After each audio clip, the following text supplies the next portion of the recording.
We're going to look at Ruth and Naomi, the first bit, the first chapter or two that we've just seen up on the screen there. And the first thing I noticed, or I wondered perhaps, was why was it so important that Naomi didn't go home on her own?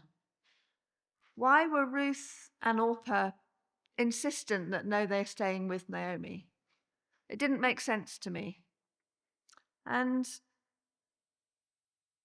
the more I thought about it, and the more I read through those chapters and heard Naomi getting home to Bethlehem and saying to her friends, "Don't call me Naomi, call me Mara, my life is bitter." This is a woman who is deeply grieving. And the Bible gives us a time frame of 10 years, and it doesn't tell us if that's 10 years since Naomi arrived in Moab, if it's 10 years since her husband died, or if it's 10 years since her boys died. We don't know, but what we do know is a decent chunk of time has gone by, and Naomi is hurting. And there is a well-known phrase, "It takes a village to raise a child." And I think that can be said of us as well, actually, not just children. We all need community, people around us to hold our heads and our faces out of the dirt when all we can do is crumple and weep. People to step in and take care of us day to day when the day-to-day tasks are overwhelming. People to check in on us gently when all we want to do is hide away. People who will hold us up in prayer without expecting that we suddenly get better. People like Ruth who will stick with us, relentlessly loving us through all of it. And so I've written a poem that is my understanding of reading those first few chapters.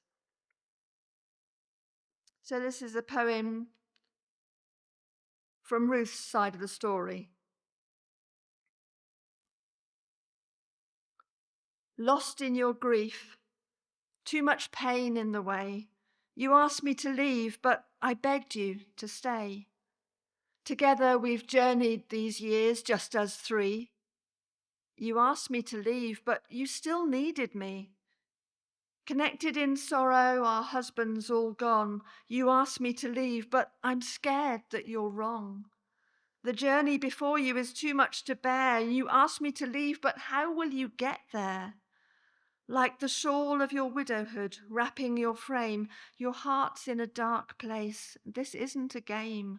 The terrors of loved ones no longer here have been filling your days now for many a year. Your mind sees no future and the past won't retreat. Any glimpses of hope left untouched in the street.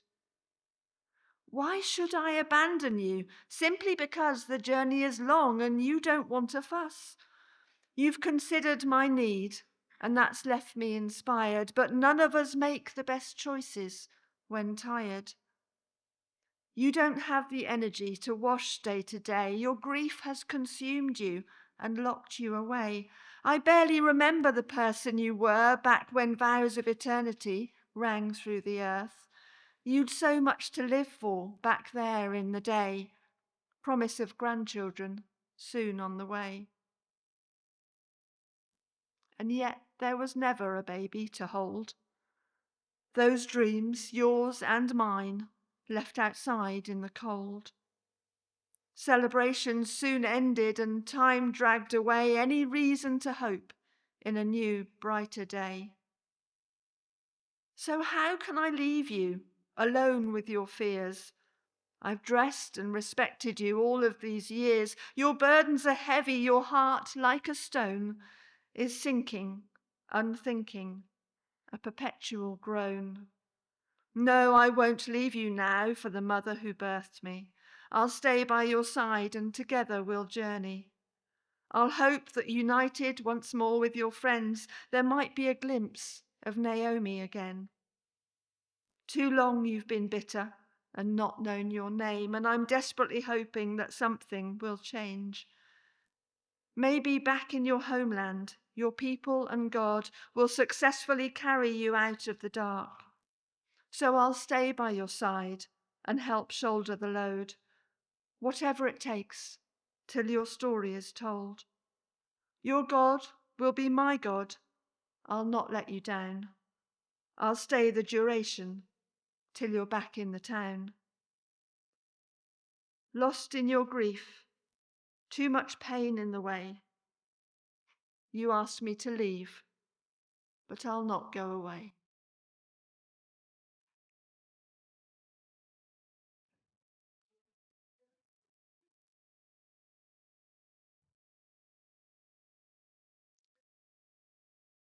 In a moment, we're going to listen to a song,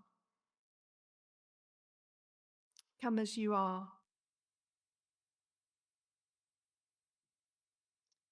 And one of the lines in the song says, "There's no sorrow that heaven can't heal." As we said a few weeks ago, for the majority of us, there are no quick fixes when it comes to our trauma. But we do believe that God walks with us, in it and through it. And for me, it's helped to know that I haven't had to walk alone, that God has been there experiencing the pain with me. It doesn't make it okay. It doesn't make it right. It doesn't erase it from the memory. For me, what it does is to help me start seeing myself as loved and worthy despite circumstances. To see myself as accepted despite the pain and the brokenness.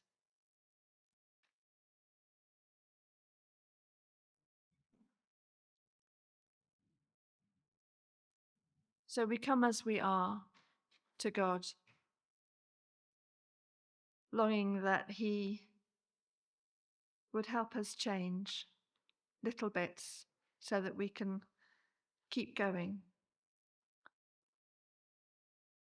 But knowing that the journey is often long,